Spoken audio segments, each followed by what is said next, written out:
Diikuti hantu saat staycation di Bandung.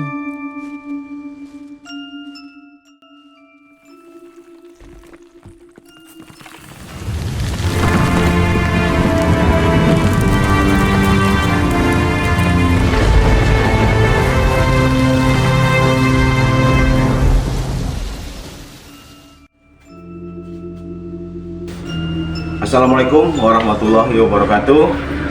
Bertemu kembali dengan kami Cerita Misteri Satria, yang hari ini kita memasuki episode ke-77.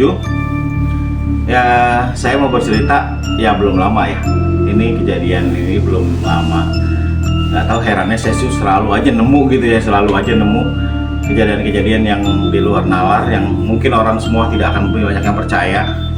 Tapi nggak apa-apa, kita ceritakan aja ini pengalaman batin saya yang memang mungkin kalau bagian orang kok bisa aja ya setiap hari, atau saya bikin konten ini kok ada terus gitu ceritanya, dan memang kenyataannya berulang demikian. Jadi kalau mau ceritakan hari per hari atau setiap hari pun, kita juga banyaklah cerita-cerita yang misteri yang bisa kita bagikan. Jadi yang pertama yang kali ini episode ke-77 ini, saya bercerita tentang baru kemarin, belum lama lah, baru di awal tahun 2025 ini. Cerita misteri yang ke episode ke-77 ini saya akan membagikan ceritanya belum lama di awal tahun 2025 ini, ketika kami sekeluarga ditambah keponakan, ya istilahnya staycation lah di daerah Bandung, di daerah Setiabudi. Nah itu kita sama anak tuh, kebetulan anak udah kerja dan dia sudah bisa membayarkan tempat nginap, dan kebetulan memang ini adalah menurutnya adalah hadiah buat istri saya yang sedang berulang tahun. Nah ini nggak lama, belum lama sekali. Ini saya ceritakan bahwa saya pertama kali datang masuk ke dalam, kita nyewa apartemen dengan tema-tema ya, di daerah Setiabudi Bandung. Begitu kita masuk tuh saya masuk udah merinding gitu. Saya lihat dari bagus, apartemennya bagus dan bagus lah gitu. Terus begitu masuk dari tempat parkiran tuh saya udah deg gitu. Saya udah kayak ada deg-degan awal, bukan kayak ada kontak dan ada kode gitu.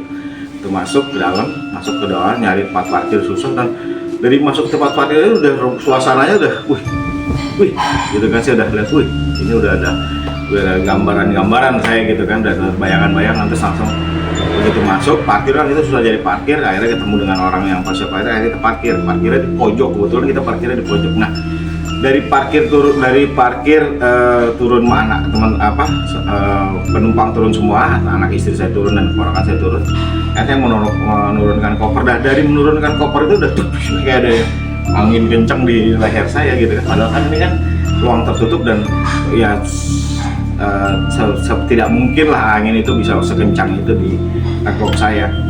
Gitu saya lihat lagi, nah tiba-tiba tuh kan emang itu suram banget lah. Jadi kalau tempat parkiran di Jakarta mungkin masih ada terang ya.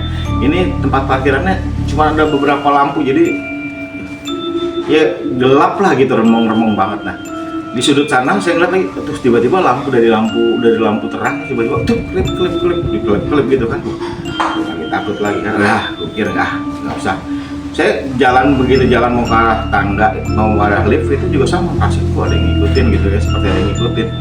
Saya diam aja lah, man. Saya takutnya daripada takut semua, saya diam aja dah. Naiklah kita ke lobby.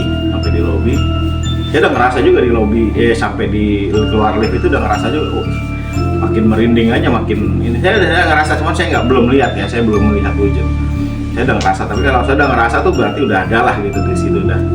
Akhirnya masuklah, kita udah naik ke atas. Oke lah, kita udah bla bla, terus tiba-tiba kan ada yang teringat. Istri saya ingat sama ponakan saya, kamu bawa jaket gitu kan.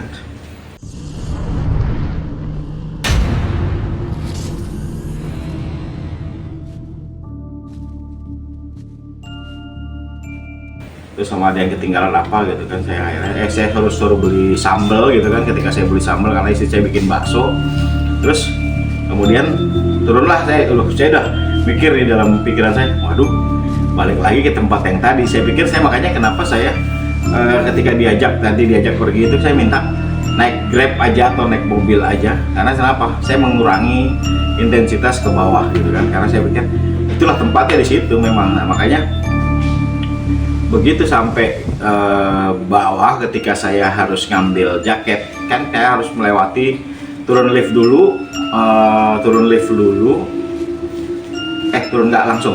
ke B1 saya ngambil, itu sepi banget, bener-bener sepi dan yang jaga nggak ada. Dan biasanya kan di tempat yang apartemen yang lo itu biasanya ada penjaga, ini nggak ada sama sekali pada saat itu. Saya waduh tambah begini. Dan sorry maaf sebelum saya ke bawah itu kan saya turun dulu ke lantai L, karena kan saya pikir saya mau beli saus dulu. Saya beli saus dulu kan harus ke L ya, ke lantai L itu. Begitu buka, masya Allah, duduk kan ada bangku di tempat lift itu, ada bangku panjang gitu, duduk begini aja. Aduh, saya langsung ya Allah, merinding. Ini masih kalau teman-teman lihat ini merinding, karena memang pas banget saya buka lift dan dia duduk di situ dan duduk begini. Perempuan, panjang rambutnya, panjang banget. Saya udah ya Allah, saya udah Bismillah, ya Allah lindungilah aku. Sambil jalan sambil nggak mau ngeliat lagi ke belakang, karena udah ngerasa itu. Sampai sekarang saya keluar, saya ke sebelahnya itu ada Indomaret, saya beli saus karena sambal nggak ada saus akhir balik lagi. Saya harus ngambil jaket lagi, saya ngelewatin itu lagi. Udah saya pikir udah aman tuh. Pas saya mau masuk lift, saya langsung saya tanya sama resepsionis, bisa nggak kalau tanpa kartu tap ke bawah? Oh bisa, langsung saya ke bawah. Tadi saya masuk ke bawah, yang tadi saya kebalik tadi, saya ke bawah seperti ada yang ngikutin dan sepi banget, orang nggak ada yang jaga kan gitu ya. Terus begitu mau masuk mobil, itu lampu yang kelap kelip tuh tadinya nggak kelap kelip lagi, itu kelap kelip lagi, kelap kelip gitu. Aduh, udah dekat lagi. Saya buka pintu, saya lihat dari kaca di depan, dari kaca kelihatan nggak dibuka pintu bagasi barang di depan. Berdiri aja, waduh, tambah saya ngambil jaket, udah nggak pakai mikir, saya baru mau nutup itu tiba-tiba ada apa Mas? Nggak apa-apa Pak, ada yang ketinggalan. Jadi tiba-tiba ada yang muncul penjaga. Habis itu alhamdulillah ya Allah. Kalau nggak saya ngeri banget. Benar-benar di depan mobil itu, persis di depan mobil dia berdiri. Waduh, panjang gitu sambil kayak nggak ngapa-ngapain ya, cuma begini nunduk aja gitu. Jadi itu kejadian yang saya alami. Sebenarnya ada lagi, jadi maksudnya sebenarnya nyambung, ada beberapa kejadian, tapi saya ceritakan nanti saja nih. Tapi itu kejadian awal yang saya ketika hari pertama atau malam pas saat datang ke Bandung di Setiabudi tersebut.